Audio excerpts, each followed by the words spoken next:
Assalomu alaykum hammaga. Bize navbatdagi ko'mqat yo'li xonadonimizga geldik.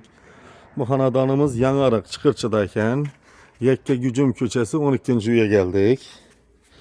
Bu xonadonimizga inshi zamonaviy sistemada ishlatib, zamonaviy batareyalarni qo'yib, demir sistemada akkuratni etib o'tirdik. Bu xonadonimizga ishini batareyalardan 100 büyük batareya gitti.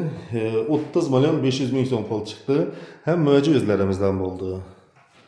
Kemal shuningdek atablineli xizmatlari kerak bo'lsa, ekrandan nomerlarga bağlanaverasizlar. Bu xonadonimizga 8 yere batareya qo'ydik.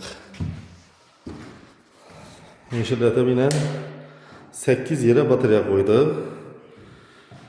İnşaatı demir sistemadan qo'ldan kelgancha akkuratni etib ishladik. Kimga shunday xizmatlar kerak bo'lsa, ekranda videolarga like bosib, podpiska bosib qo'ysangizlar, ishlar otablinlarni ko'rsatib boraveramiz sizlarga.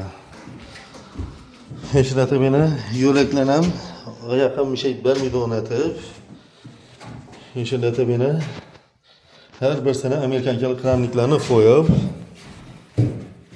qo'ldan kelgancha akkuratni etib ishladik. Yok ekan. Yana bani senem işareti batareyalarını koyuyor bana. Evet, buraversinler buldu. Yakma düşürdüğümdür ha. Bekta evvel kişileri var iken şuna düşürmedim. Bekta bana işareti. Ağa hemme bataryalar kızdı mı? Acayip zor. Gap yok.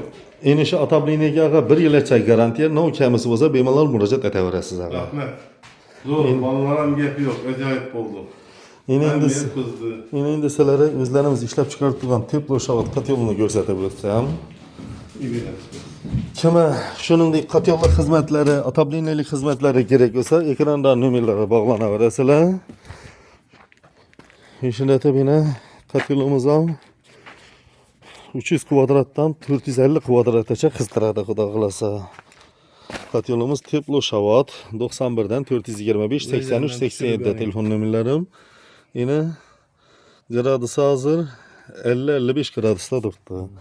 Yeminde yine nasuzlu sistemi atıp bypasslarını koyup koldan gelgençe akkurat niyetip işledik. Şu videonu gördüğün yurttaşlarımız olsa like bilen podpiskalarınızı ayamasanızlar işletip çaylı atablinelerini gösterip baraveririz. Yine katyolumuzu yanışı, işleş cereyanı. Yine azı tok bulamaganda samat yoktan işletip işleydi dep so'radi. Azı tok bulandi mi bana? Yok. Yana üledik daha. Yok, yana bir zaman ülegan ekanlar. Yine azı o'zini ishlash jarayoni yine toksiz. Yine şu bir xil tentda ishlayib turaveradi yana. Buyoqlarni tok ajratalib turibdi yine. Shuni bilan bu uydagi ishlarimiz ham o'z yakununa yetdi, xudo xolasa. Bizning keyingi ishlarimiz Gullanda bo'ladi. 4 yo'l 40 zavodda bo'ladi. Qoraqalpoq 40 zavodda bo'ladi. Keyin Qo'shko'pirda bo'ladi, Yangiariqda bo'ladi, Xonqada bo'ladi. Sog' bo'linglar, salomat bo'linglar.